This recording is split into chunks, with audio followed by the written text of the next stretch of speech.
Olá, meu nome é Luiz Pereira e é mais uma vez com prazer que eu venho aqui para trazer algumas informações, fazer algumas reflexões sobre mais uma aula do curso básico de Espiritismo. A aula de hoje é a primeira aula teórica do curso, que tem por tema as manifestações do espírito através do mundo, pelo mundo, desde as tradições espirituais mais antigas até o nosso espiritismo. Bom, vamos à aula então. É interessante a gente ter a consciência que o homem sempre procurou entender aquilo que ele não entendia. Por falta de recursos tecnológicos, por falta de informação melhor, como ele não conseguia explicar a maioria dos eventos naturais, a maioria das coisas que aconteciam com ele, o homem primitivo começou a criar entidades e vincular a estas entidades as causas daquilo que ele não entendia. Daí nasceu o culto ao Sol, à Lua, às estrelas, como também começou a ser criadas entidades invisíveis vinculadas ao vento, à chuva e a outros fenômenos naturais. Seguindo essa mesma linha de raciocínio, o homem, no início dos tempos, começou a colocar no invisível a existência daqueles entes queridos que ele havia perdido pela morte. Então, começava-se aí a vislumbrar-se a continuidade da vida após a morte física, porque aquele ente querido continuava existindo, só que de forma invisível, como um espírito que não pudesse ser visto. Então, essa busca no invisível pelas explicações não encontradas no visível sempre aconteceu. Sempre o homem procurou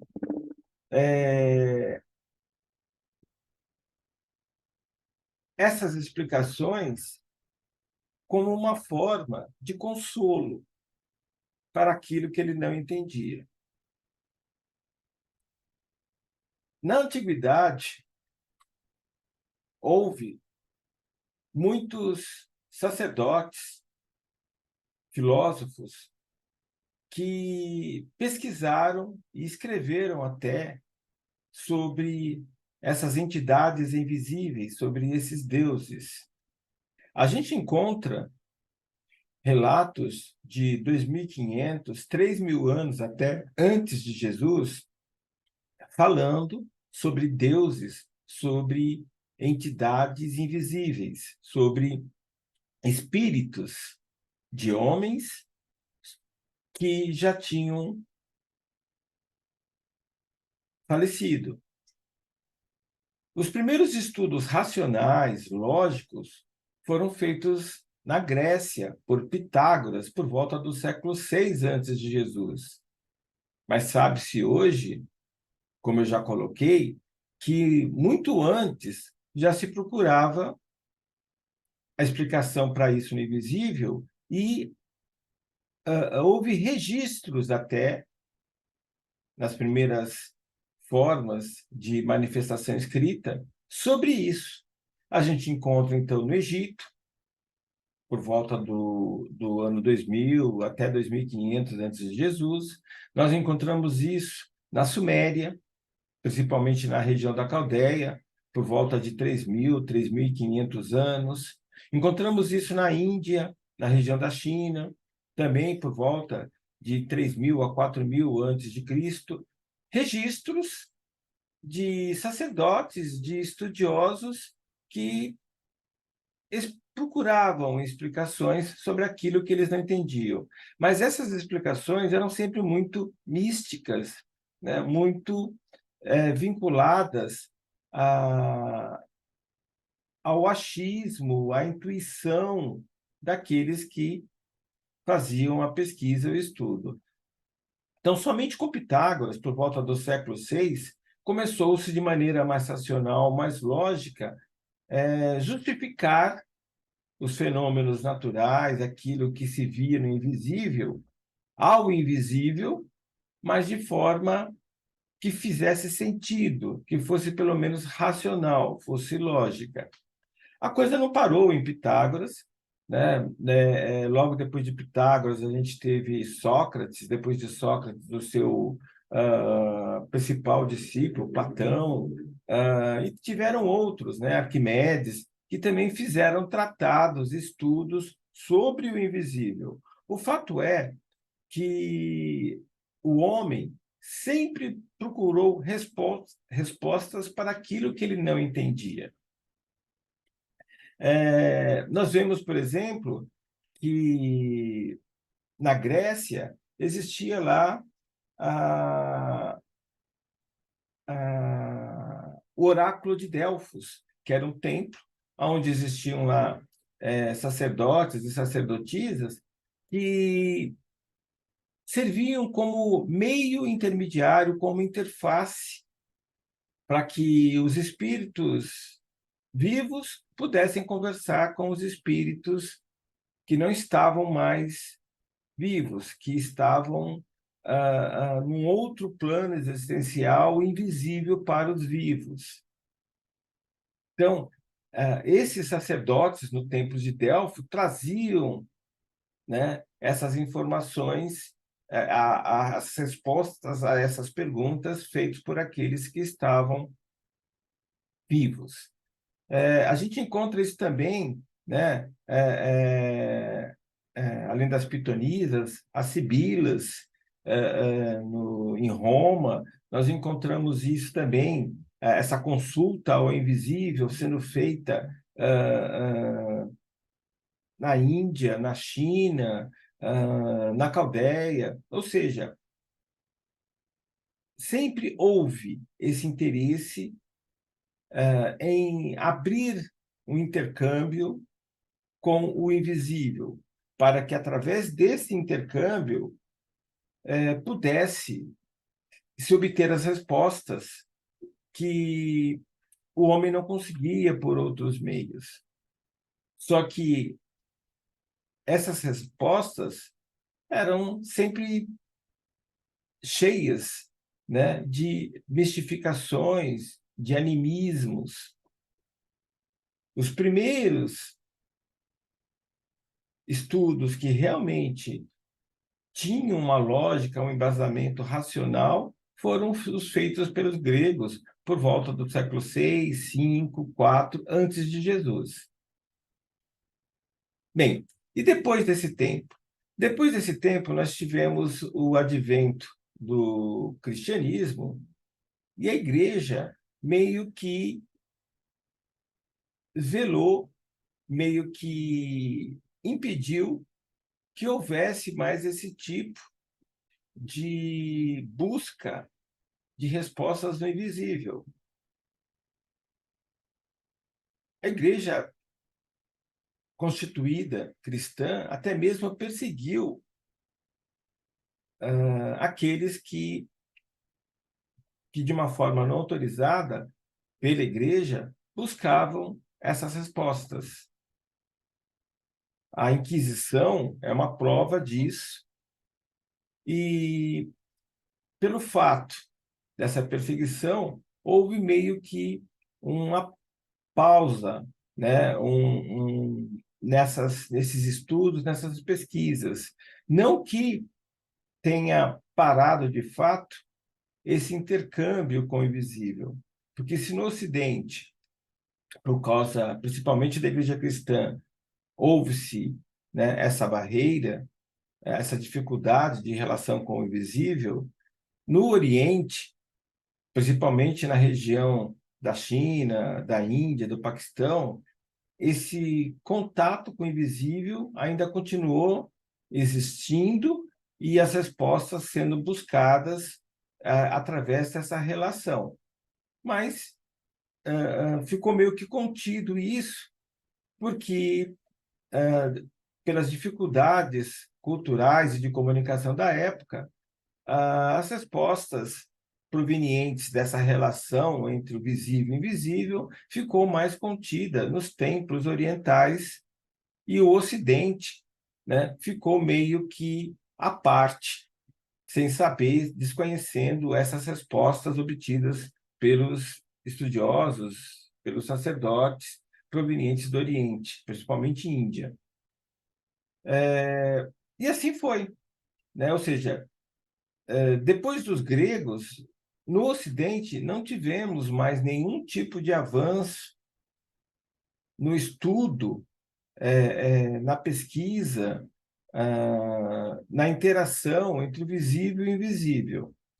A coisa toda começou a mudar por volta do século XVIII, com mudanças na sociedade. Foi mais ou menos nessa época, então, por volta do ano de 1760, que começou, então, a Revolução Industrial, aonde os meios de produção migraram para a indústria e houve aí o surgimento de uma classe média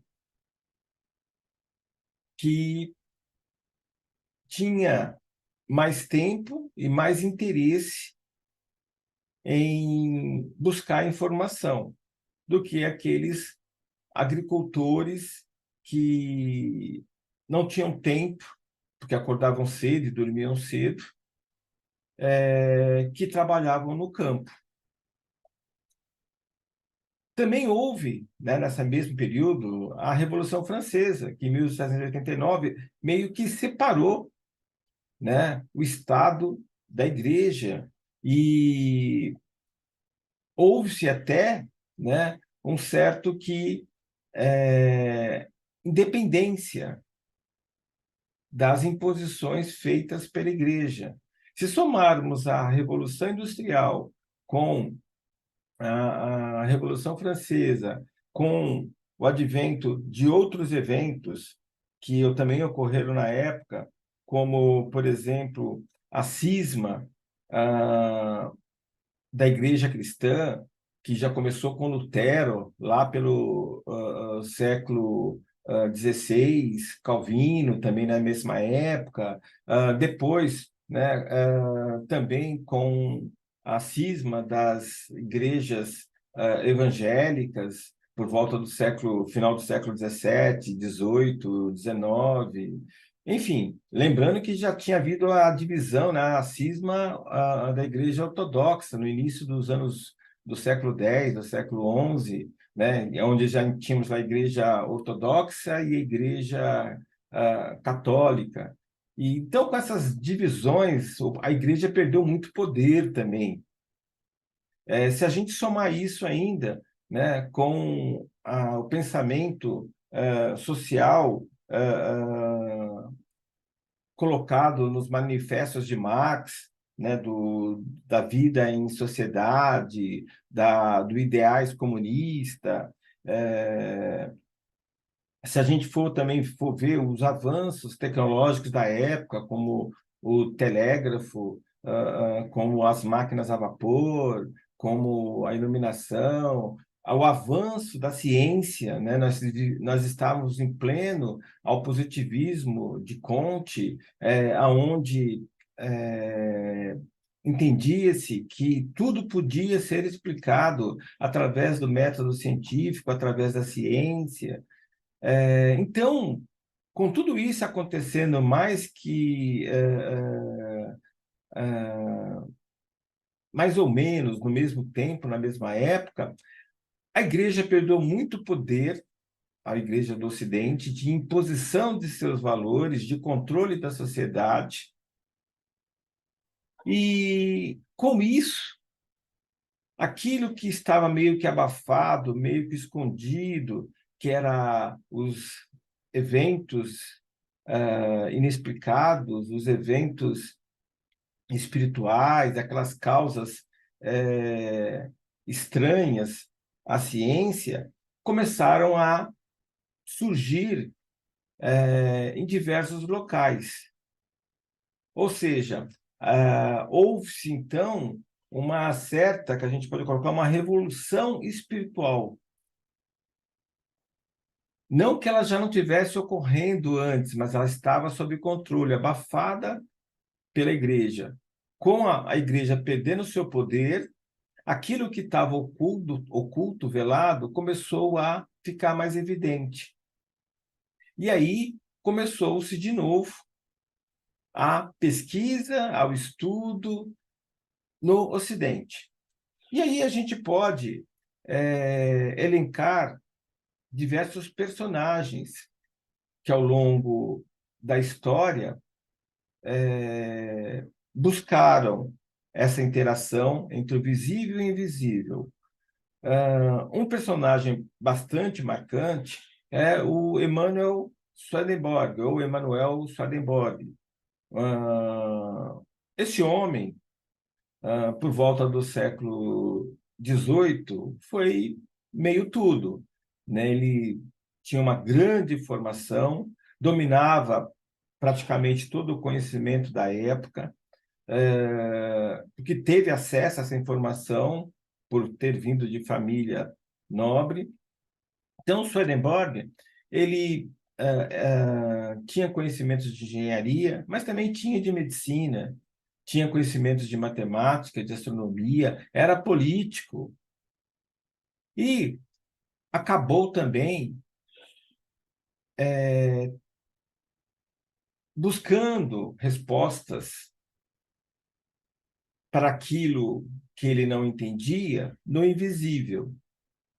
E aí ele deixou grandes contribuições, porque ele trouxe informações do plano espiritual que eram desconhecidas da época. Ele trouxe relatos de contatos que ele teve com espíritos desencarnados, espíritos que eram invisíveis, espíritos que não eram mais vivos.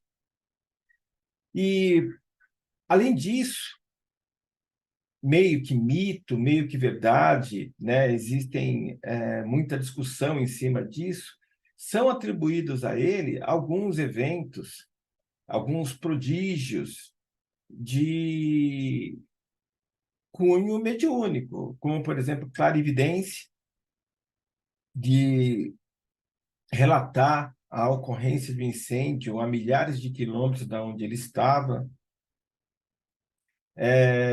fenômenos de vidência, de ter acesso ao plano espiritual, de ver o plano espiritual invisível aos normais, relatos de falas diretas, de falas indiretas, né? A psicofonia, enfim, ele escreveu muito sobre a relação entre o mundo visível e o invisível. Isso nos anos 1750, 60, 70, em pleno século XVIII. E foi o primeiro a trazer esse tipo de informação, a descrever esse tipo de relação. E pelo destaque na sociedade cultural da época, pela sua inteligência, pelo seu domínio, ele influenciou muitos outros, né, a também fazerem isso. Ou seja, ele começou a usufruir dessas mudanças que aconteciam no tempo, porque se essas mudanças, como a Revolução Industrial, a Revolução Francesa, a independência da sociedade, né, da igreja, ele não teria se exposto como ele expôs. Se a gente retroceder uns 100 anos antes de Swedenborg, a gente vai ver que mesmo Newton, Leibniz, Descartes, que eram filósofos do século XVII, que também escreveram artigos de cunho religioso, de cunho espiritual, tiveram muito cuidado em se colocar justamente por causa da perseguição religiosa da Igreja cristã. E olham que eles tinham renome, né, tinham conceito, tinham autoridade, mas mesmo assim os escritos deles eram bem mais contidos do que Swedenborg fez. Swedenborg simplesmente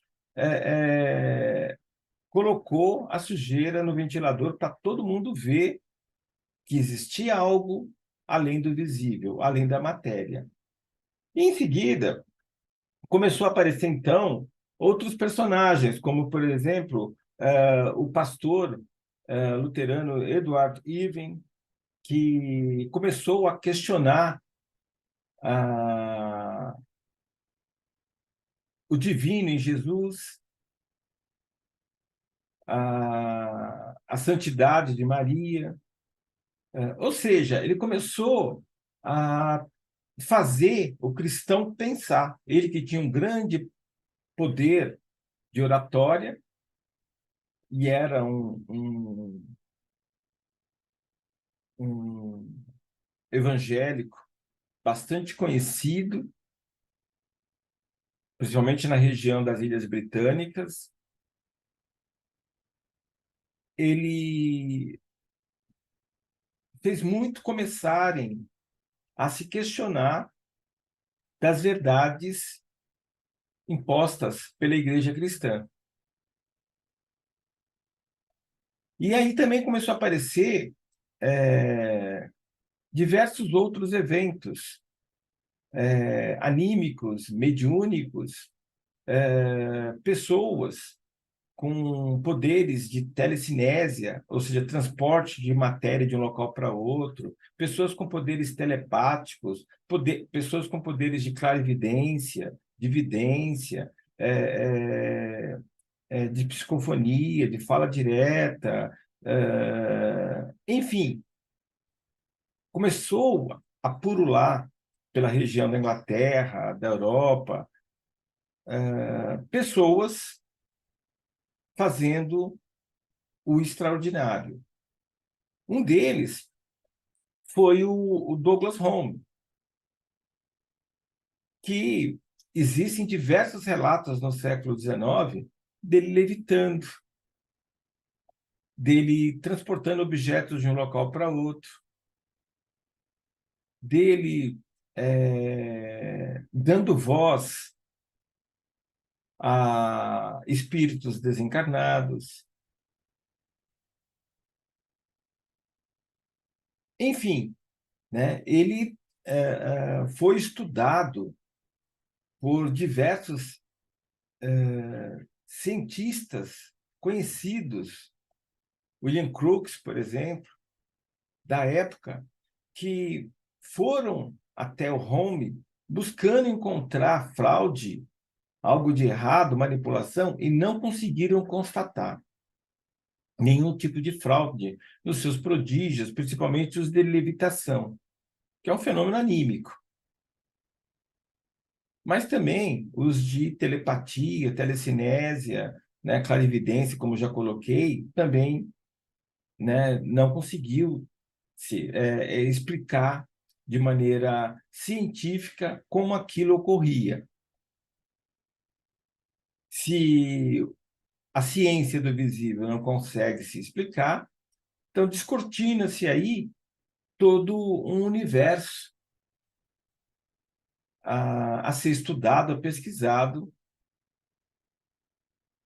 pelo homem. Outro, para falar só de mais um personagem que também viveu na época, em meados do século XIX, que também influenciou esse estudo, essa pesquisa com o invisível, foi o André Jackson Davis, esse já é um norte-americano, que, mesmo sem cultura nenhuma, com baixa formação formal, produzia artigos de alto teor, de alto valor científico. Dava palestra para pesquisadores, estudiosos de áreas que ele não tinha formação, que, que deixavam aqueles que assistiam às suas palestras admirados de como ele trazia aquele conhecimento, aquela informação, se ele não tinha aquela formação. O que se sabe é que ele entrava em transe, e quando ele estava nessa situação de transe, ele tinha acesso a informações que, em estado normal de consciência, ele não tinha. Ele começou a ter esses transes por volta dos 17, 18 anos, de maneira provocada, e ele descobriu isso de maneira até mesmo ao acaso, né? Então, um circo que passou pela sua cidade, né? Tinham lá praticantes de hipnotismo, de mesmerismo, que colocaram ele em transe, e a partir disso ele descobriu esse seu potencial. O fato é que ele trabalhou isso, e aos 30 anos ele já conseguia mudar o estado de consciência e entrar em transe sem precisar de intermediários. Mas ele ficou conhecido e famoso através de pesquisadores e estudiosos que colocavam ele em transe. E ele, em transe, trazia essas informações, escrevia livros, dava palestra, resolvia problemas, fazia psicografias, trazendo informações que ele não conhecia. Esse é o fato. Ele morreu jovem, porque tinha problemas de tuberculose. Não, desculpa, ele não. Quem morreu jovem foi o Douglas Home, o médium que levitava. Ele morreu aos 84 anos, é diretor de uma editora, mas ele, depois dos 40 anos, ele se recolheu porque ele não quis mais saber de fama. Mas ele influenciou bastante o espiritismo. Kardec, ele mesmo relata isso na Revista Espírita, teve contato com os livros escritos por ele. Ele escreveu alguns livros quando começou esse processo de ficar famoso, o André Jackson Davis.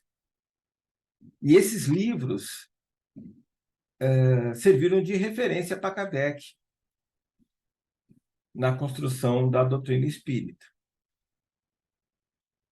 Porque ele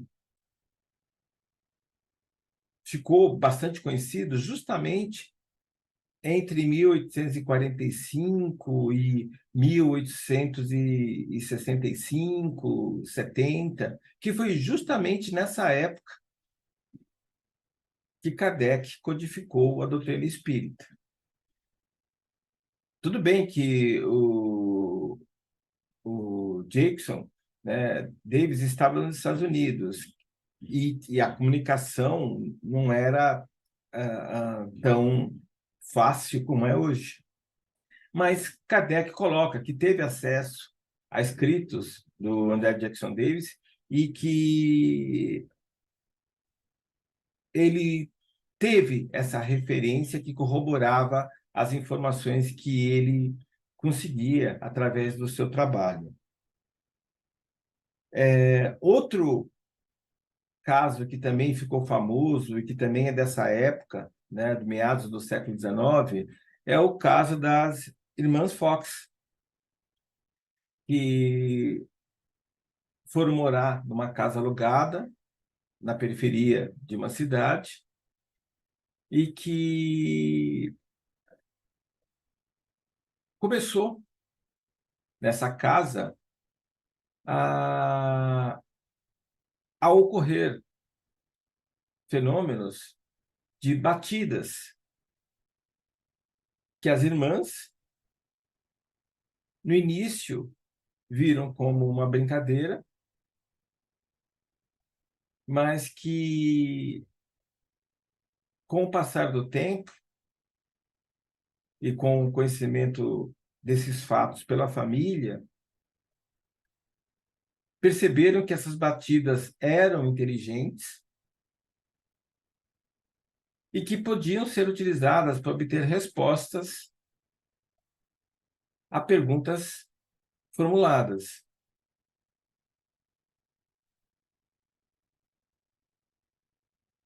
Elas ficaram super famosas de se fazerem shows e cobrar ingresso, porque todos queriam ver esse evento ocorrendo. Elas foram acusadas de fraude, mas depois verificou-se que houve sim fraudes, mas o fenômeno era verdadeiro. Houve sim fraudes porque, apesar do fenômeno ser verdadeiro, porque quando começou-se a comercializar esse fenômeno, nem sempre as coisas ocorriam como planejado. E aí, como plano B, se a comunicação não se fizesse presente, as coisas não ocorressem como desejado, tinha-se então plano B para que a plateia, os pagantes, não ficassem insatisfeitos. Mas o fenômeno hoje se sabe ser verdadeiro porque numa das sessões, vamos colocar sessões espíritas, sessões de interação com essa entidade que fazia as batidas, perguntou-se quem era essa entidade, esse espírito que fazia as batidas, e ele disse que eu era um antigo morador que foi preso e assassinado pelo senhorio, e que tinha sido concretado em uma parede daquela casa. Procurou-se, na época, depois desse relato, não encontraram-se nada, nenhum corpo, nenhuma ossada. E, a partir desse evento, elas caíram meio que em descrédito junto à sociedade da época, mesmo porque descobriram-se fraudes em algumas das apresentações das irmãs Fox, chegando uma delas até a confessar essas fraudes. O fato é que, no início do século XX, descobriu-se que o relato mediúnico feito pelo espírito era verdadeiro, porque descobriu-se uma ossada de um homem que realmente tinha sido emparedado em uma das paredes. Descobriu-se as ossadas desse homem lá. Então, as irmãs já tinham falecido, né, já não puderam ser reconhecidas da verdade que relataram, do fenômeno, mas o fato que essas batidas feitas por esse espírito também, no início dos anos 40 do século XIX, causaram um tal espanto na sociedade, admiração, que começou a purular diversos eventos aonde pessoas sentavam em torno de uma mesa, de mãos dadas, e a mesa respondia a solicitações feitas, a perguntas feitas. E isso migrou da América do Norte para a Europa, de forma que, nos anos 50, em Paris, era muito comum, em Londres também, ter-se reuniões onde pessoas sentavam-se em torno de uma mesa e essas sessões espirituais, mediúnicas, ocorriam, algumas delas, até em ambiente público, com cobrança de ingresso. E as mesas, né? Existem relatos disso, que as mesas levitavam, as mesas executavam ruídos, batidas. Começou-se com o tempo a construir-se dispositivos que pudessem responder de uma forma mais fácil as respostas às perguntas feitas, né? Então começou-se a bolar dispositivos aonde um cesto ficava ao centro da mesa com um lápis agregado e as pessoas tocando nesse cesto com um lápis agregado, o espírito, através dessa solução, conseguia escrever ou apontar letras de uma forma mais rápida e mais sofisticada que simplesmente bater, produzir batidas. A tábua de Ischua também muito utilizada por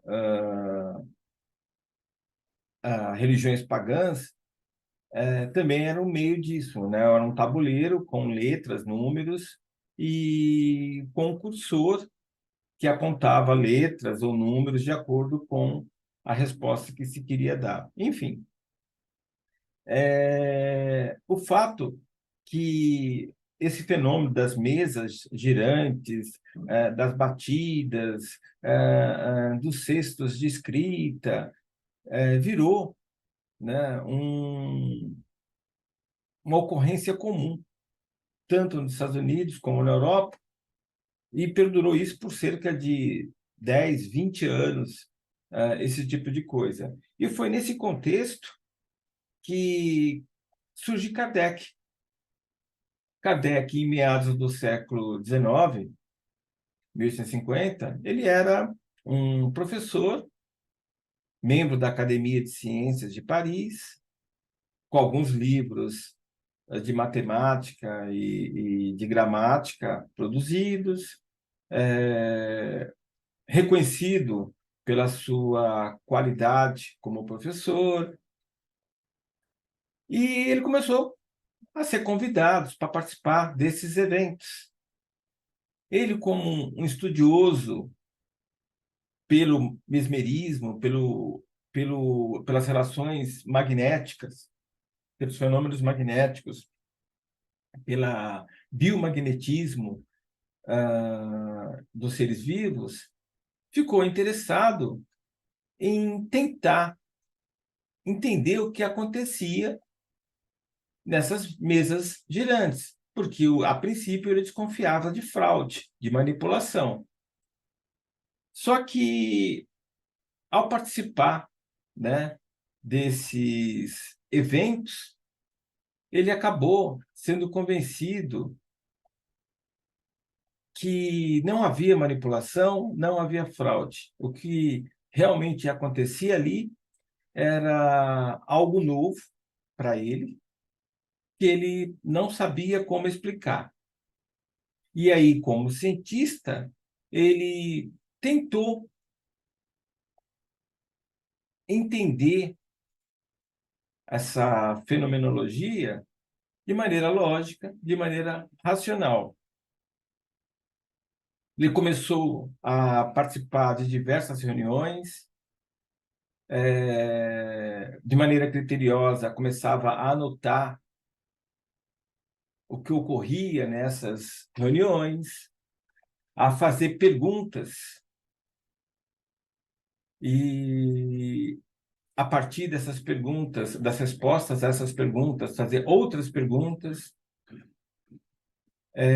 Começou a comparar respostas obtidas numa sessão com determinado grupos de médiuns com respostas obtidas de outras sessões com outros grupos de médiuns.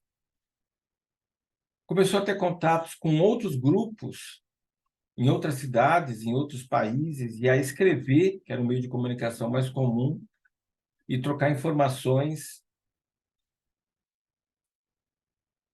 sobre os resultados, sobre perguntas, sobre respostas obtidas. E ele começou, então, a compilar essas informações, que resultou na codificação espírita. É lógico que ele não fez isso sozinho, né? Então tem aí o advento do Espírito da Verdade, tem a ajuda de espíritos superiores, mas tudo isso mais à frente a gente vai explicar melhor. Inclusive, dessa metodologia que ele utilizou para construir a doutrina espírita. Vários pesquisadores, cientistas renomados da época de Kardec, como William Crookes, como Camille Flammarion, como Gabriel Delanoë, prêmio Nobel até da época, buscaram, num primeiro momento, contestar a doutrina e as informações trazidas por Kardec. Mas com a pesquisa e com o estudo, eles acabaram sendo convencidos das verdades contidas na doutrina. Né? As histórias mais interessantes é de William Crookes, né? Mais conhecidos pelo tubo de raios catódicos, e por Ernesto Bosano, que declaradamente produziram experimentos para contestar as informações que Kardec trouxe na doutrina, e com o repetir dos experimentos, com os resultados obtidos, chegar à conclusão da verdade do mundo espiritual e das informações que Kardec trouxe, passando a ser, na verdade, divulgadores da doutrina espírita, discípulos de Kardec. William Crookes, conta-se, até chegou a se apaixonar por um dos espíritos que se materializava nos experimentos que ele fez. Charles Richet, prêmio Nobel de Medicina, apesar de nunca se declarar espírita, em seus livros, ele dá vários depoimentos a favor dos escritos de Kardec. Camille Flammarion, astrônomo famosíssimo, colocou sim, dificuldades até com a academia por defender os escritos de Kardec.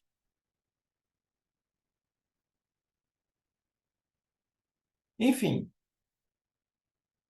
hoje, a ciência moderna, formal, ela não está alinhada como já esteve com a doutrina no final do século XIX, início do século XX. Mas ainda hoje, os escritos de Kardec, poucas coisas a ciência consegue contestar. A maioria das coisas, a ciência não consegue comprovar, porque a ciência formal trabalha com o mundo material. Mas ela também não consegue dizer que não, que aquilo não seja verdade, porque foge ao escopo da ciência formal. Algumas coisas, né, que Kardec colocou não batem mais com a ciência, com o conhecimento científico moderno, porque Kardec se viu influenciado pela ciência da época, em vigor na época, pelo conhecimento em vigor na época. Como a ciência é dinâmica, esse conhecimento evoluiu, ficando os escritos de Kardec, que estavam relacionados com a ciência, desatualizados. Existem diversos pontos que a gente pode encontrar aonde existe essa discordância com a ciência moderna. Mas eles não afetam os princípios básicos da doutrina. Na verdade, são informações periféricas que Kardec colocou para que a ciência da época pudesse corroborar o que ele estava colocando. Com o avanço da ciência, essas conexões que Kardec fez não são mais válidas, o que invalida também essas informações periféricas, pelo menos com o entendimento moderno que ele colocou. Invalida no sentido que a ciência não tem como mais corroborar. Não pode dizer que não é daquele jeito. Mas também a ciência não diz mais que é.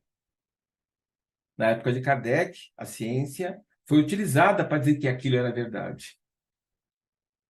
Com o avanço da ciência, a ciência hoje não pode mais dizer que aquilo é verdade, mas também não pode dizer que não é verdade, porque foge ao escopo dela. A nossa doutrina tem essa visão muito clara, que os espíritos que ajudaram Kardec a codificar trouxeram a visão, o entendimento deles do plano espiritual. Kardec procurou usar a ciência da época para validar diversas dessas informações, daquelas que dava para usar a ciência. Só que muitas dessas conexões que ele fez, com o passar do tempo, passaram de ser válidas. Mas isso não invalidou a doutrina. Simplesmente não temos mais, nesses aspectos, a validação da ciência. O fato é que a doutrina espírita ela é baseada em três aspectos principais que em aulas futuras serão detalhados, que é a filosofia, a ciência e a religião. A filosofia como arte de fazer perguntas, a ciência como prática de tentar responder as perguntas que a filosofia fez. E aí, com esse alicerce bem fundamentado, permite-se que faça-se, então, a prática religiosa, evitando as mistificações, as idolatrias, os dogmatismos. E essa prática religiosa que a doutrina espírita inspira é uma prática religiosa que tem tudo a ver com o significado da palavra religião, de conectar o espírito encarnado com os espíritos desencarnados, de fazer essa religare, essa conexão, sem nenhum tipo de intermediários, sem ritos, sem liturgias, sem livros sagrados. Essa que é a ideia da doutrina espírita.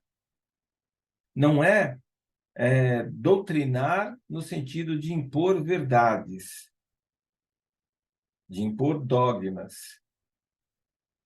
Na verdade, a doutrina existem princípios, conceitos, axiomas, premissas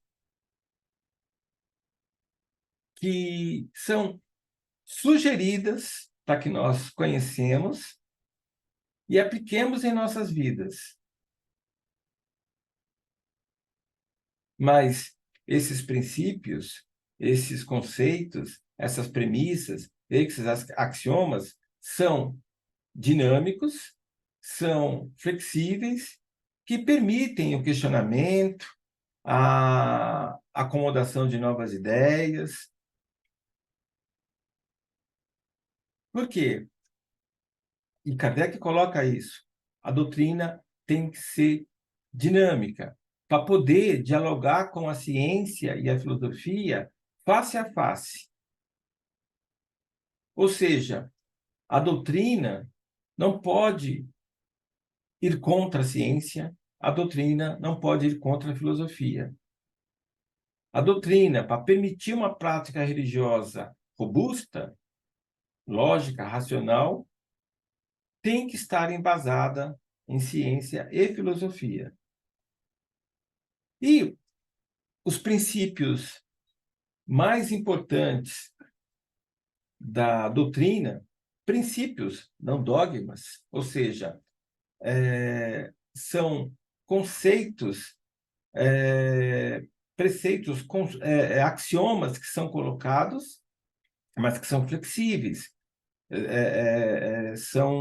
podem ser questionados, podem ser adaptados, modificados ao longo do tempo de acordo com a compreensão humana, com a consciência que o homem tem. Então, primeiro princípio, existe um Deus. E esse Deus varia a compreensão para cada um de nós de acordo com a consciência que tem. Mas ele é a causa primeira, sabe-se isso. É a inteligência suprema. É a potência máxima. O que é de fato essa entidade, na nossa relatividade, nós nunca vamos poder descrever aquilo que é absoluto. A gente pode vislumbrar o que seria esse divino. Mas também é só isso. Mas é a causa primeira. Então, esse é um princípio da doutrina espírita. Existe um Deus, e esse Deus é a causa primeira de tudo que existe e existirá.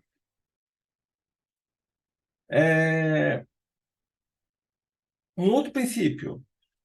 Nós somos espíritos. E espíritos imortais. Ou seja, que não temos fim. Nós não morremos. Esse corpo não é o meu espírito. Esse corpo serve de vaso, de habitat para o meu espírito nesse tempo e espaço. Mas meu espírito é uma consciência que não tem uma forma pré-definida, não tem um sexo pré-definido, não tem uma cor pré-definida.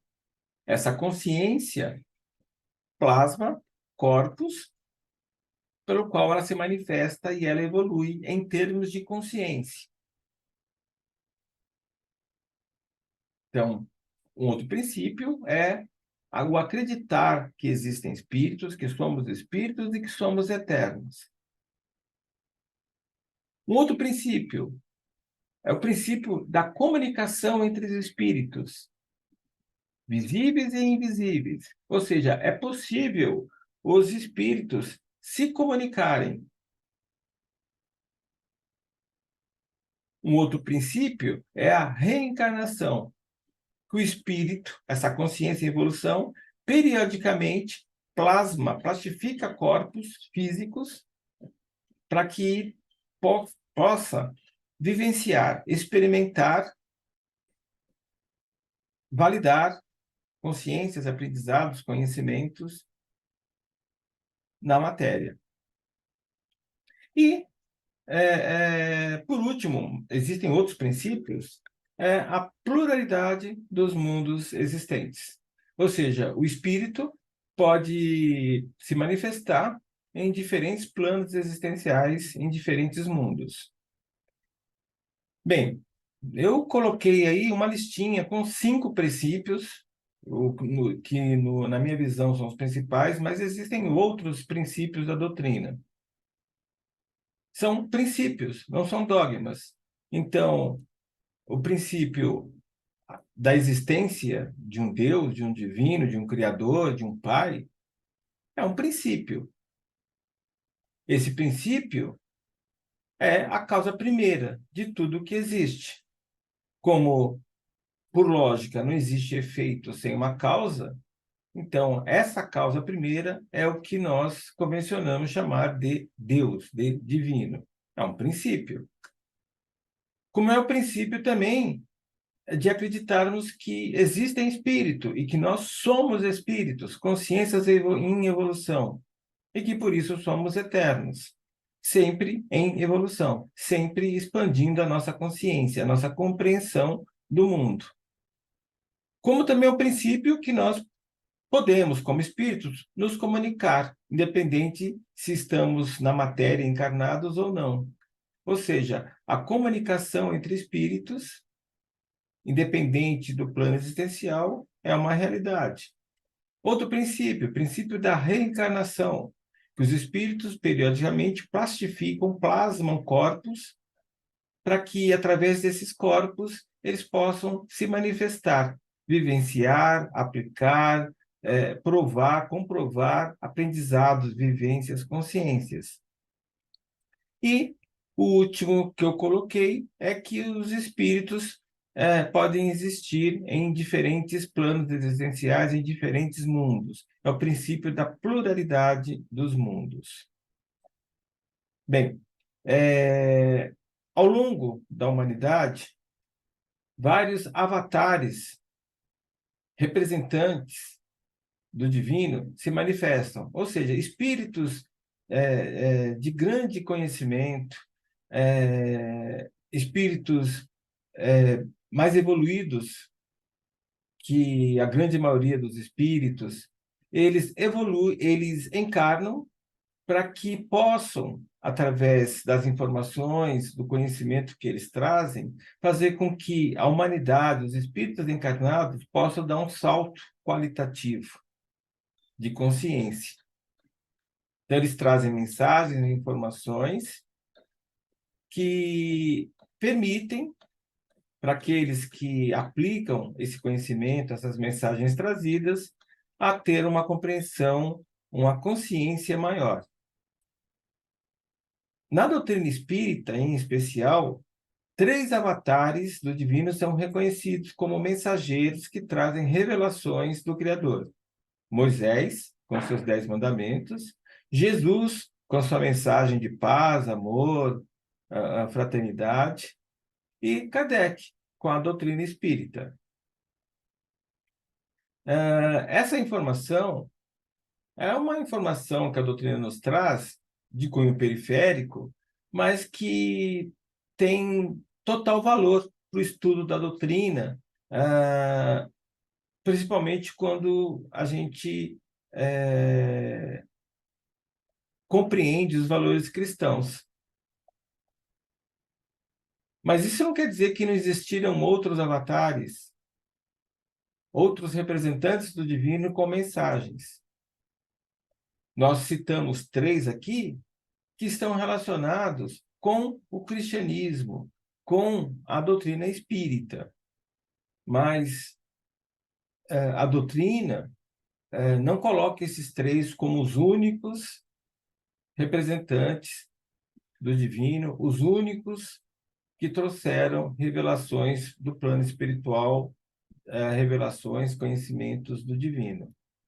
São só três avatares que trouxeram três grandes revelações que a doutrina espírita reconhece de valor, principalmente para a fé cristã. Em momentos mais oportunos, em aulas futuras, isso será mais trabalhado, mais detalhado. Agora eu quero colocar para vocês um vídeo com uma música que ilustra bem toda a fenomenologia espírita dos eventos mediúnicos que coloquei nesta aula de hoje. Espero que gostem. Vamos a ela.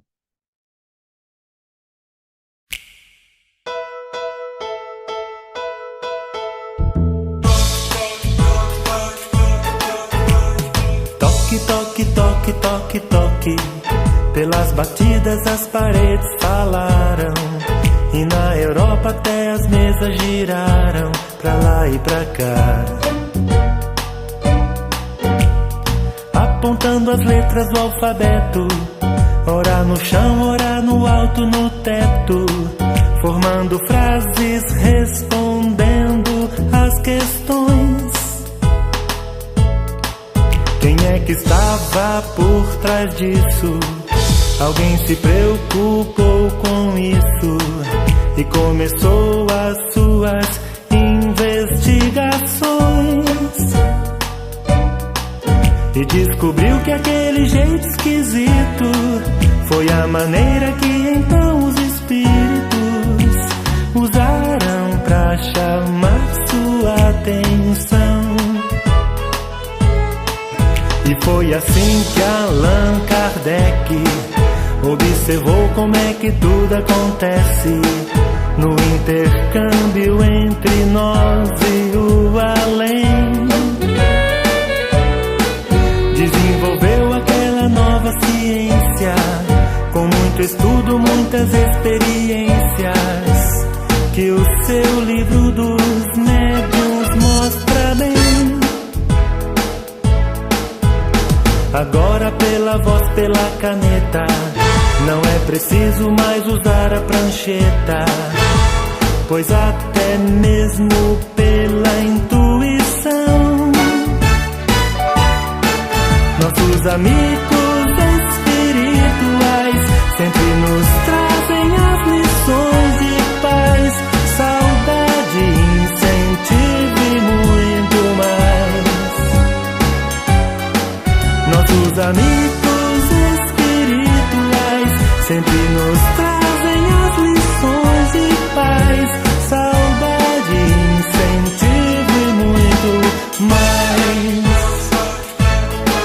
Muito mais.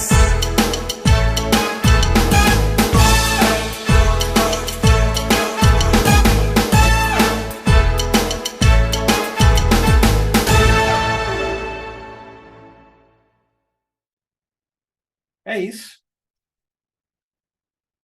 Coloco agora aqui a bibliografia para referência, para aqueles que querem mais informações sobre o que coloquei aqui nessa aula. Espero que as informações que aqui trouxe possam realmente trazer uma compreensão maior das tradições espirituais até o surgimento da doutrina espírita. Nas aulas futuras, vamos ver mais detalhes, principalmente da doutrina espírita. E espero que vocês continuem firmes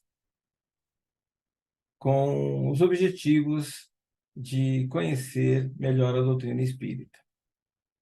Uma grande semana para todos, com muita paz, com muito amor.